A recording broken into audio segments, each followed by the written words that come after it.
Meus caros companheiros de jornada, Zé Carlos já mencionou que a gente no Congresso da ERJ desenvolve uma vigília de direito administrativo, agora jejum é a primeira vez. Mas, enfim, sempre é bacana, precisamos estar abertos a outras alternativas, né? Vigiar e jejuar, isto é bíblico, não é? Então de alguma medida, em alguma medida oportuno. Começo muito alegre, não só por estar participando pela 9ª vez no 9º Congresso de Direito Administrativo do Estado do Rio de Janeiro, mas porque hoje recebi meu título de procuradora do Estado honorária. Né? É algo que eu venho reivindicando há algum tempo. Eu tenho tentado me aproximar da Procuradoria do Estado de todos os lados. Né? Frequento, falo, casei com o procurador do Estado, estou tentando. Né? E hoje estou vendo que esse esforço está gerando algum resultado. Muito bem, amigos. Tenho aqui a minha tarefa grandemente facilitada pela preciosíssima intervenção do professor Diogo de Figueiredo, que criou as bases teóricas para a minha intervenção aqui, que se dá muito sob a inspiração do nosso queridíssimo amigo Marcos Juruena. O Marcos dizia sempre para mim assim: Vanice, você tem que didatizar isso, essa sua experiência e tal, você tem que transformar isso num elemento didático. E esse é o meu esforço aqui, falando sobre a ação pública planejada e a deferência como parâmetro de controle. O que nos reúne aqui hoje, né? Se vocês olharem toda a agenda do Congresso, das intervenções, pensarem nas que já aconteceram, primeiro elemento indiscutível, o professor Diogo já dizia isso na abertura dos trabalhos, é que a função administrativa se amplia e se complexifica. Né? Aquilo que se exige do Estado hoje é muito mais amplo, diversificado, complexo do que era no passado. Não se trata mais de pura e simplesmente as funções de gendarmerie da ordem pública, mas são coisas muito... Pensem só nos últimos momentos que viveu o município do Rio de Janeiro, organizando competição olímpica, paralímpica. Então, isto é alguma coisa que todos nós vivemos, e isso nos aponta, nos pressiona a insuficiência dos critérios binários, pode ou não pode, tem uma resposta só, uma necessidade administrativa determinará uma única reação da administração pública. Não vivemos mais nesse cenário, como bem nos apontou o professor Diogo de Figueiredo. Além disso, nós temos um sistema de controle, também foi brilhantemente explanado e sistematizado pelo professor Diogo, nós temos um sistema de controle extenso, e interno, externo, social, contra poderes, né? As instituições que desenvolvem a chamada representação funcional, controle jurisdicional, cada vez mais amplo. E essa coexistência de múltiplas instâncias de controle levam à circunstância de que as ações administrativas estão sujeitas permanentemente a todo esse tipo de controle. E o que pode se pôr, por vezes, em momentos muito iniciais da ação administrativa. Quer dizer, no passado, você eventualmente teria o controle ao final, Tribunal de Contas, ao final da execução do contrato, desenvolveria o controle. Hoje em dia, não. Hoje em dia, isso se põe preventivamente. Quando você começa a construir o desenho de uma ação administrativa, sobrevém um inquérito civil, uma indagação de qualquer ordem, o que significa dizer que a administração tem que ser capaz de de justificar as suas próprias escolhas ao longo de todo o seu processo de formação da decisão. A par disso, a gente não pode deixar de ter em conta que a perspectiva das instituições de controle também é necessariamente plural. O desenho institucional de cada uma delas vocaciona essas instâncias de controle ao exercício, à vocalização de pretensões distintas. Né?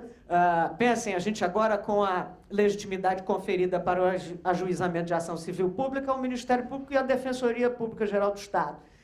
Na minha área, eu sou procuradora do município na área de urbanismo e meio ambiente, não é raro que a gente tenha duas ações civis públicas de sinais trocados, como a gente diz lá, né? O MP pretendendo a remoção de uma determinada ocupação, porque a área com implicações ambientais e tal, e a Defensoria pretendendo a mantença, por conta do direito fundamental à moradia e outros aspectos, né? Então, a perspectiva de análise das instituições de controle é necessariamente plural. E isto faz com que a administração pública esteja sempre vulnerável a algum tipo de crítica. A administração vive hoje, é aquela história do velho, o menino e o burro, né? Aí o velho puxa o burro com o menino sentado em cima. Ah, que absurdo, o menino sentado e o velho caminhando. Tem que ser o velho no burro e o menino... É o que vivemos hoje. Nós estamos sempre sujeitos à crítica. Agora, isto tem uma razão de ser, e volto de novo à intervenção do professor Diogo. O professor Diogo nos falava das instituições de controle, ou da substituição de critérios de atuação da administração pela política dos valores, né? Dizia o professor Diogo, olha, os valores vão nos unir, ao invés de nos dividir. Os valores vão funcionar como elemento de agregação e de qualificação da nossa atuação. Isto é verdade. Mas, de outro lado, valores são necessariamente alguma coisa aberta, alguma coisa sujeita à discussão, sujeita à formação do acordo possível, né? Qual é o grau de proteção ao meio ambiente que a gente vai dar, considerando as necessidades de viabilização do desenvolvimento econômico? Tudo isto é muito indeterminado, tudo isso está a exigir muito também, como bem nos lembrava o professor Diogo, o exercício democrático, a função dialógica. Então, esta situação em que a administração se vê permanentemente chamada a formular as suas próprias justificativas, isto é difícil, especialmente para nós que somos advogados de Estado, e é difícil para o administrador público, mas isso é, sem sombra de dúvida, uma conquista democrática. Agora, de outro lado, isto leva a que o aparato argumentativo, os institutos com que a gente trabalha e vem até hoje manejando, percam força diante desses argumentos de princípio, né? Eu estive falando recentemente na AGU em Belo Horizonte, e aí eu dizia, olha, essas cláusulas abertas permitem muito um certo exercício retórico. E no exercício da retórica a gente está perdendo. Porque nós advogados de Estado, né? A gente vai e fala reserva do possível. E aí a posição oposta diz mínimo existencial, pô, perdi. Né? A gente fala reserva da administração. Aí, de outro lado, se diz dignidade da pessoa. Pô, perdi. Né? Então, vejam que, neste exercício retórico, o jogo está ruim para nós. Agora, de outro lado, o exercício retórico deixa tudo muito fluido. Ok. Não, é claro que a expressão dignidade da pessoa é mais forte do que a expressão reserva da administração. Mas onde está cada um? Qual é o papel? Por que existe a reserva da administração? É o porquê a que se referia o professor Gessé.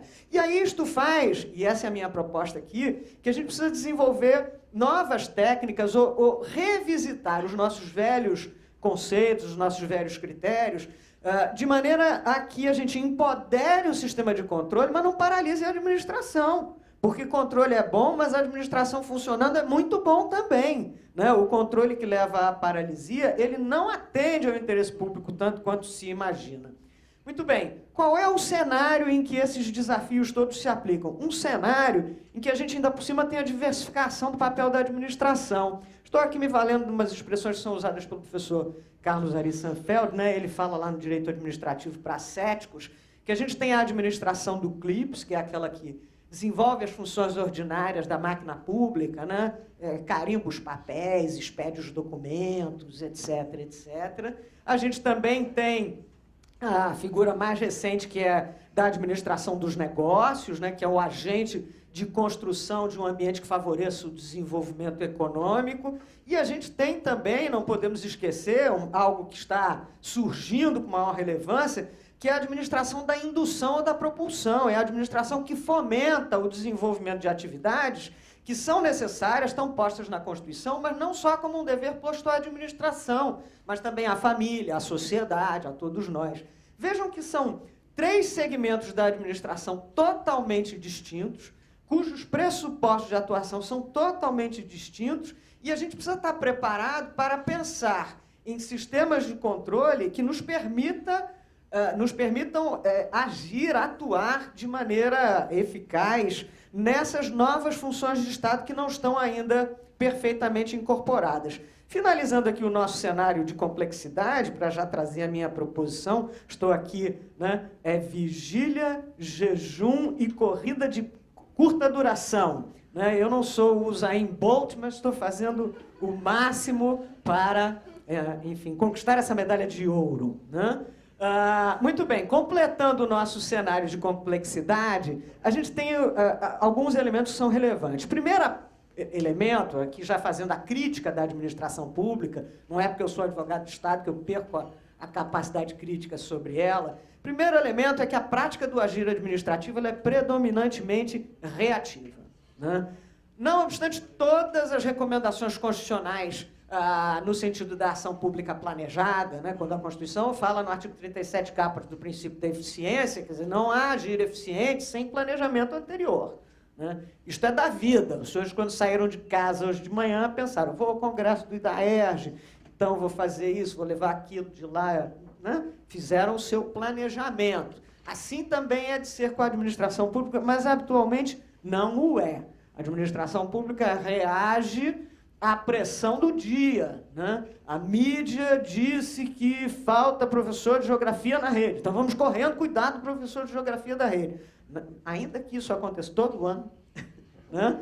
Todo ano falta professor de geografia na rede pública, mas, enfim, a gente, ao invés de pensar isto para que essa não seja a notícia na mídia no mês de fevereiro, quando voltam as aulas, a gente vai reagir no mês de fevereiro, quando houver a reportagem dizendo que está faltando professor de geografia. Então, a ação administrativa ela é predominantemente reativa, quando ela deveria ser, a rigor, planejada. Segundo elemento que cria dificuldades para a nossa atuação é uma dissociação entre a dimensão estratégica de ação da administração, planejamento, as políticas públicas que a administração vá pôr em execução. Então, a dissociação entre esta dimensão e a sua expressão financeira. Aí a dissociação é total, amigos. Né? Quer dizer, não há nenhuma comunicação entre políticas públicas, planejamento e a sua expressão orçamentária, a sua expressão no direito financeiro. Quem já foi agente político, como é o meu caso, sabe que o processo orçamentário se dá da seguinte maneira. Eles veem quanto é que você gastou, sua unidade gastou no ano passado. Então, sua unidade gastou 100, aí já abrem dizendo, olha, a sua cota é 90. Pô, peraí, mas ano passado eu gastei isso. Não, agora está difícil, a vida, a arrecadação e tal. Sua cota é 90. Aí você faz o seu planejamento mais ou menos com... Vejam a inversão, né? Você não planeja a sua ação para depois ver como é que você faz a projeção financeira. Você faz ao contrário. Né? Ó, o que você tem é 90. Aí você faz mais ou menos o seu planejamento. Muitas vezes, na hora de fechar o orçamento, seus 90 viraram 70.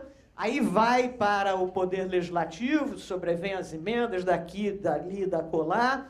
Sobrevém a inauguração do exercício financeiro, você se vê com 50, e dos 50, 35 estão contingenciados. Né? E aí vamos ver como é que as coisas acontecem. E aí, meus caros, não é por outra razão que, quando a gente vai tentar argumentar com reserva do possível e cláusulas dessa natureza, a gente não consegue sair do plano da abstração. Porque você não é capaz de demonstrar no orçamento da Secretaria XPTO, né, que, olha, havia a previsão de X recursos, X mil reais para a prática dessa ação administrativa e, portanto, eu não posso diminuir, eu não posso aumentar. A gente não é capaz de fazer essa conversa, né, entre as duas dimensões. E isso, portanto, nos deixa num momento de grande fragilização das escolhas públicas diante do agente de controle. A mínima pergunta do agente de controle, a gente não consegue demonstrar, não, olha, isto é uma ação planejada, que estava inserida nesta política pública, que tinha esta dimensão financeira e que, portanto, se você interferir e reconfigurar, o efeito negativo será este. Muito bem. Qual tem sido, ou qual foi sempre, historicamente, a premissa que se aplicava, o instituto, a figura que se aplicava no exercício do controle. Historicamente, a gente sempre usou a presunção de legitimidade dos atos da administração. Isso a gente aprende em ADM 1, né? Quando está estudando atos administrativos, elementos dos atos administrativos, atributos dos atos administrativos. Estou dando isso lá na minha turminha de graduação, né? Presunção de legitimidade. Esta é uma figura que hoje em dia ficou muito erodida, né? A gente que é advogado de Estado sabe. A gente vai lá, maneja na contestação, né? Olha a presunção de legitimidade dos atos da administração. Né? Aí vem logo por que isso? Quer dizer, vamos entender, quer dizer, na perspectiva estritamente teórica, esse é uma ideia que está muito firmada numa legitimação subjetiva, né? Quer dizer, é porque é a administração que a gente presume que é legítimo, né? Em verdade, me parece que nós precisamos avançar um pouco mais. Dizia o professor Diogo de novo, olha, os mecanismos de controle do poder, quer dizer, você não pode lidar especificamente ou exclusivamente com a legitimidade pela subjetivização, você tem que lidar com a legitimidade pela objetivização, pelo resultado, né? É dentro deste cenário que recuperar mais do que a ideia de presunção de legitimidade como valor absoluto, mas recuperar a ideia de que a ação administrativa deva estar referida, precedida e inserida numa lógica de planejamento é relevante. A presunção de legitimidade no seu modelo tradicional, ela ia operar a partir desses três eixos, né? A presunção de legitimidade envolvia uma regularidade na qualificação jurídica dos fatos, na interpretação jurídica adotada e na regularidade do exercício das competências discricionárias. Agora, esses dois últimos eixos, eles têm uma enorme zona de incerteza, né? Porque qual a interpretação jurídica adotada em relação à abrangência dos deveres positivos do Estado na proteção ao direito à moradia? Bom, nós teremos uma interpretação, a administração terá uma interpretação, as comunidades destinatárias desse tipo de atuação terão outra, né? Então, vejam que há elementos, né, associados à presunção de legitimidade que serão elementos sempre suscetíveis de intenso debate. E aí o problema que a gente tem é que o controle fica sem referencial. Qual é o referencial para o controle? Porque as expressões são vagas, nós teremos interesses plurais, múltiplas argumentações, e aí a gente vive a situação que nós vivemos hoje, em que o controle passa a ser muito mais um sentimento de justiça do que um critério de objetivização do poder, como nos propunha o professor Diogo de Figueiredo. Efeitos deletérios desse quadro. Primeiro, homogeneização do exercício do controle, tendo por objeto funções da administração significativamente díspares. Então, você pega o princípio da impessoalidade, que é absolutamente próprio para a administração do CLIPS, e pretende aplicar ele na administração do fomento. Como assim? No campo do fomento, não há como ser impessoal. Como é que você vai fomentar a partir de uma perspectiva de impessoalidade, né? Então, a gente tem uma confusão no sistema com essa homogeneização. A gente tem um reforço à tendência de atomização do agir da administração. Quer dizer, a administração não é estimulada a uma ação planejada, porque cada ato pode reclamar uma cadeia própria de justificação. E aí a gente vai esvaziando ainda mais a lógica do planejamento com esse resultado final de desestímulos. Bom, qual é a minha proposição ao fim e ao cabo? A minha proposição é que a gente retome como critério objetivo do exercício do controle a deferência para com as escolhas administrativas precedidas de planejamento. Significa dizer, se o agir controlado é um agir que foi antecedido do exercício de planejamento, portanto, da inserção na competente política pública, com o devido reflexo no plano do direito financeiro, né, do exercício da atividade financeira do Estado. Se isto assim se deu, se a administração desenvolveu o seu papel de desenho da sua atuação conforme a moldura constitucional, o órgão de controle, Tribunal de Contas, órgão jurisdicional, ele tem que assumir uma posição, em princípio, deferente para com esta escolha. Não porque é a escolha da administração, mas porque é a escolha da administração formulada segundo o iter que a Constituição reservou à administração. Bom, e o que significará este dever de deferência Né? Quais são o que se contém, o que decorre desse dever de deferência? O primeiro efeito desse critério de deferência como elemento de objetivização do controle é exigir que a instância de controle conheça os termos do planejamento. Né? Fico pensando isso especialmente no nosso contencioso. Né? Muitas vezes nem passa pela cabeça discutir isso, mas afinal, o que a administração queria com isto? Né? Por que ela está fazendo esta determinada intervenção? Como isto se relaciona com o agir integral da administração? Né? Eu teria vários casos, o adiantado da hora e o estado famélico de todos me impede de narrá-los, mas vários casos, vou dar um único exemplo. Estávamos nós lá na construção de um sistema intermediário do descarte do lixo urbano, né? O lixo é retirado da sua casa no caminhão comum, da Conlurb. Ele não pode ser aquele caminhão que vai até o ponto final de aterro sanitário, porque senão teríamos que ter dezenas de milhares. Então, há uma estação intermediária. Pois bem, há um projeto em execução, foi objeto de licitação, que compreendia 5 estações intermediárias. Uma determinada instância de controle, insatisfeita com isso, resolveu impugnar cada uma das 5 estações intermediárias de lixo, ao invés de entender o projeto como um todo. Né? E aí, curiosamente, essa instância de controle pediu o fechamento das estações intermediárias de lixo, o que com certeza era a melhor solução. Né? Porque você fecha a estação intermediária de lixo, o que vai acontecer com o lixo? Vai sumir? Vai desaparecer? Né? Não, óbvio, ele vai para outra estação. Né? Então, assim, primeira providência, conhecer o planejamento da administração, para formular algum juízo, não a partir da sua percepção subjetiva, mas a partir do planejamento da administração. Segunda providência, segundo efeito que decorreria da adoção da deferência como critério de controle, aferir se a ação administrativa sob controle tem aderência com o planejamento, que também pode não ter. A administração pode ter formulado uma determinada política pública e lá pelas tantas troca, sei lá, o gestor, aí resolve fazer outra coisa. Né? E aí aquilo que ela está materialmente fazendo não é aquilo que ela se propusera a fazer. Né? Então, a deferência, porque exige conhecer o planejamento, nos permitirá saber se a ação está acontecendo segundo o planejamento, que é o que é desejável da administração.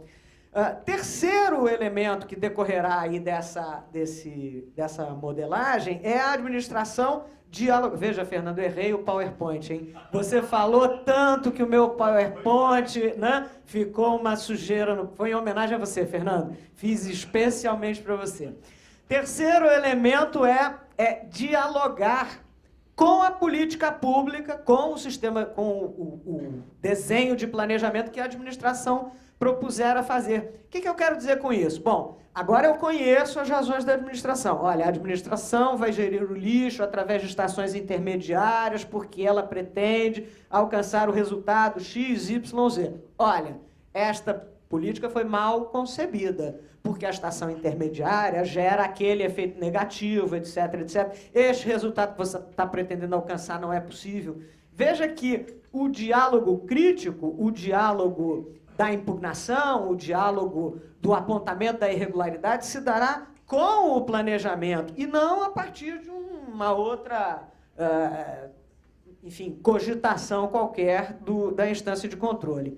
Finalizando, uma provocação para todos nós que nos dedicamos à advocacia de Estado, né? Porque é muito bacana a gente também falar, vocês, instâncias de controle, têm que fazer isso, aquilo, aquilo outro. Mas como bem nos lembrava o professor Diogo de Figueiredo, nós também, da Advocacia de Estado, somos instâncias de controle. E aí eu tenho uma agenda curtíssima, mas com 3 proposições.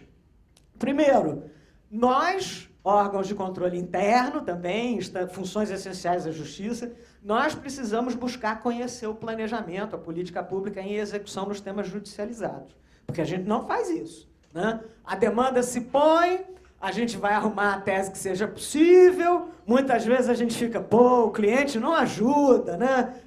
Aquela secretaria, mas a gente também não vai conhecer as razões, porque eventualmente existem, e são boas né? Vão sensibilizar ao judiciário, mas a gente se satisfaz com encaminhar o ofício de informações, né? Queira a Secretaria XPTO prestar todas as informações úteis à defesa dos interesses do Estado ou município. Então, temos que ir além. Nós temos que conhecer o mecanismo de planejamento.